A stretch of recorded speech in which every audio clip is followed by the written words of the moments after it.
I will start my speech in 3, 2, 1. Good afternoon, honorable educators, respected government team, and my fellow teammates. Today we're not only debating about public opinion or social media, we're debating about something much important than that, more greater than that.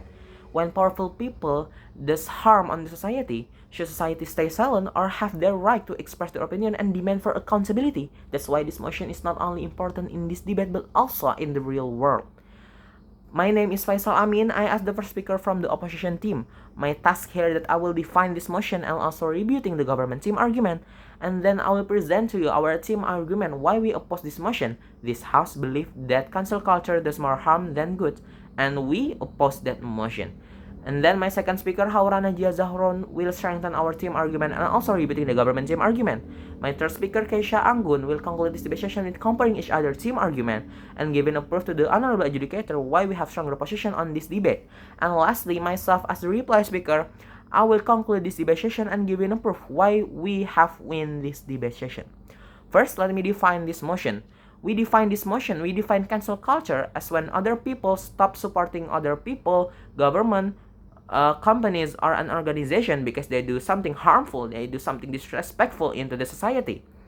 And we believe that we can do cancel culture such as boycotting their product, unfollowing them, or speak out about their actions. And we believe we acknowledge that cancel culture is not a perfect method, but cancel culture does more good than harm. That's why we strongly oppose this motion today. And the government team may argue that it limits freedom of speech and people's lives, but we should acknowledge we disagree with that because freedom of speech doesn't mean freedom from the consequence. People have their right to express their opinion, but the society have their right to whether they want to support those opinion, even though the people who encourage that opinion has already do harm in the society. At the end of the day, the real question here is not whether it is cancel culture it is a perfect method or not, but whether society have the right to hold our powerful people accountability when the other system has failed to do that. To support our standing ground, let me present our main argument. First is about accountability. Why we support this motion? Because it supports accountability. Cancel culture helps hold powerful people accountability when the school, company, or even the legal system has failed to do that. Sometimes we should acknowledge that sometimes people with a lot of money can avoid punishment from the legal system. So public pressure through cancel culture encourage them to take responsibility and pushes the institution to act from their action. Our second argument is protecting victims. Cancel culture gives victims the confidence to speak up because they have a lot of people supporting them. When society support victims instead of the wrongdoer, more people are willing to report abuse or other bad do.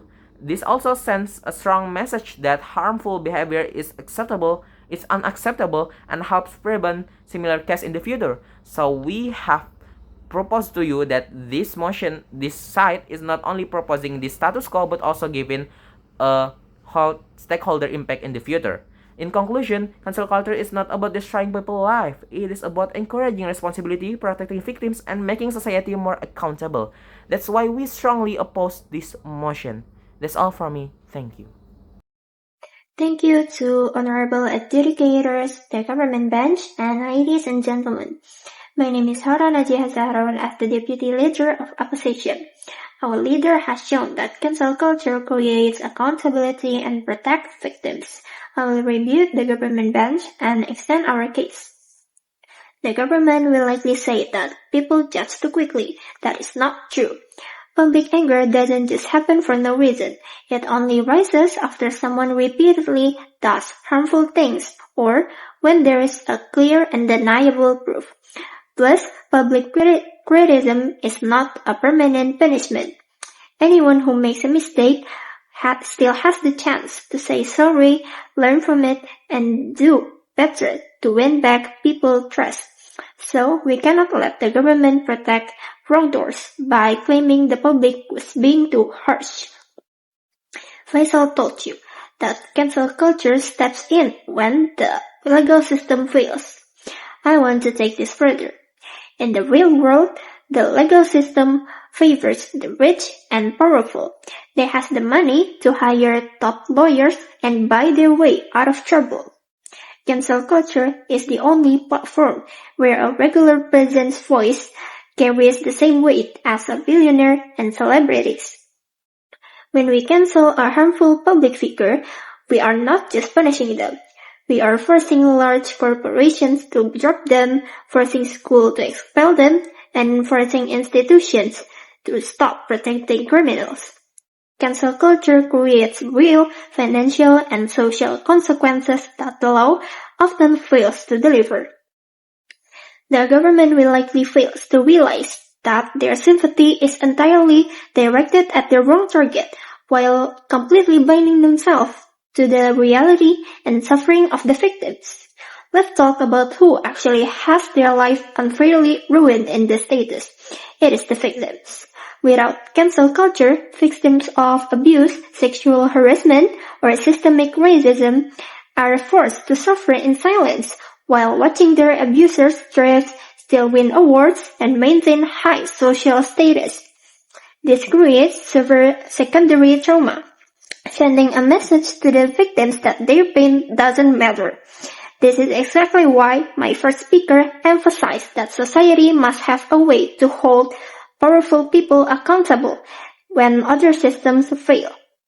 When schools, companies, and the courtrooms turn their backs on the vulnerable, cancel culture shifts this narrative.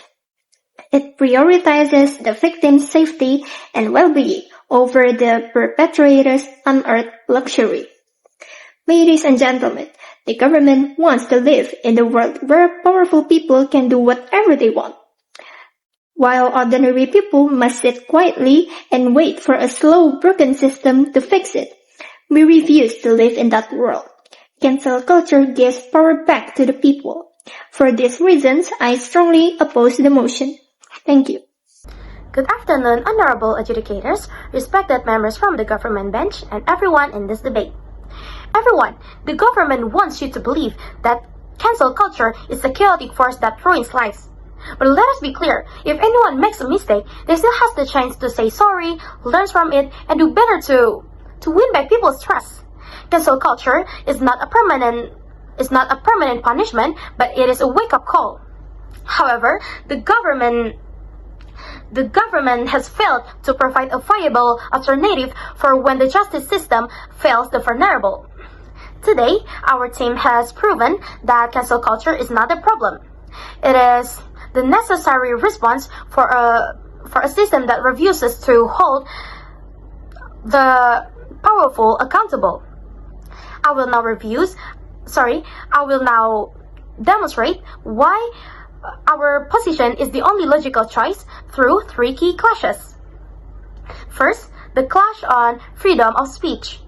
The government claims that cancel culture limits speech.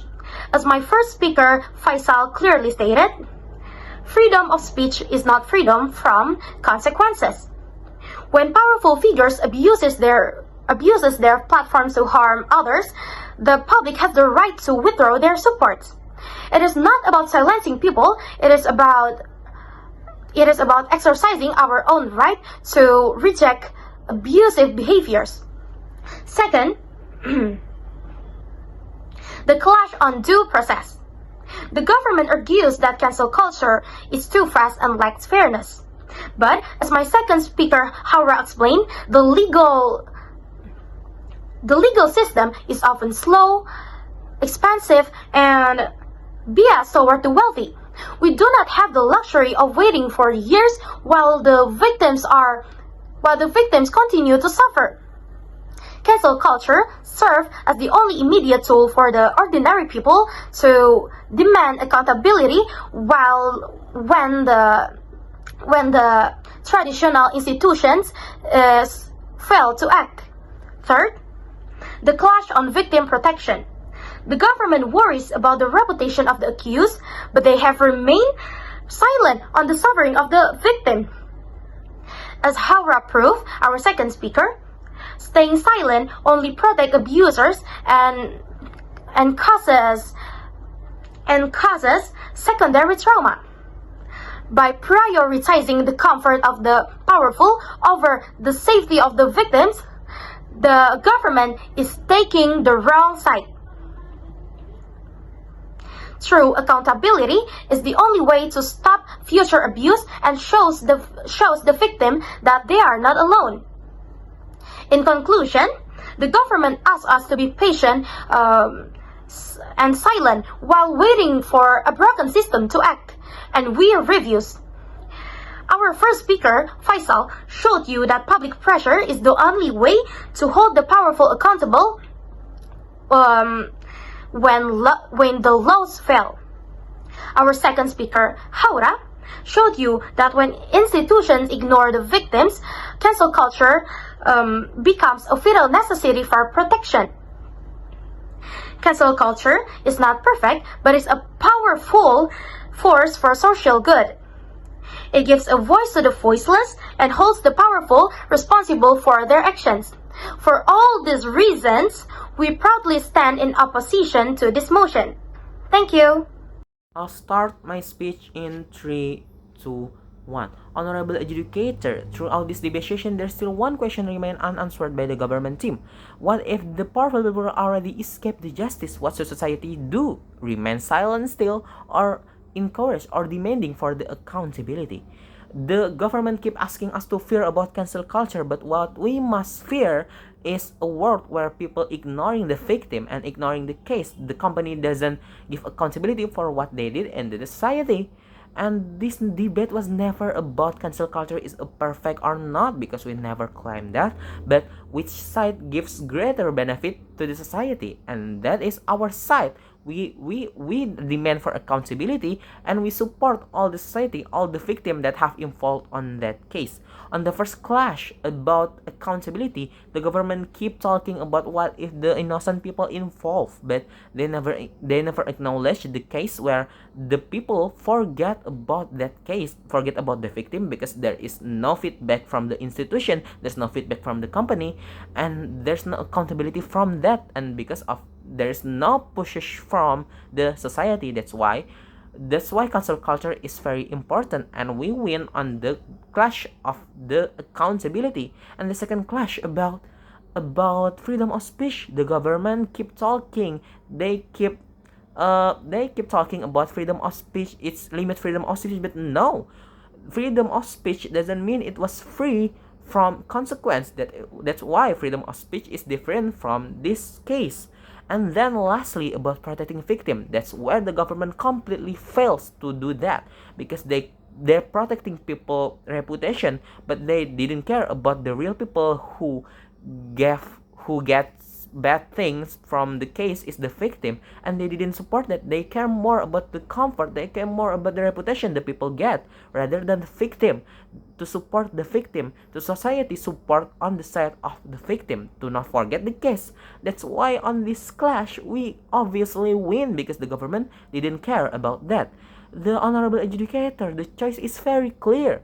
The other side support other people reputation, they care more about reputation, they care more about comfort rather than justice for the victim. We care more about accountability, we care more about justice to every people, not only victim, even the society at all. So in this debate session, it's clear who's the winner, because we give more benefit to the society, we give more benefit to justice overall, and we given a proof why we have greater argument than the government team argument. That's why I asked the honorable adjudicator to vote for us, because we strongly oppose this motion and we have greater position on this debate session. Thank you.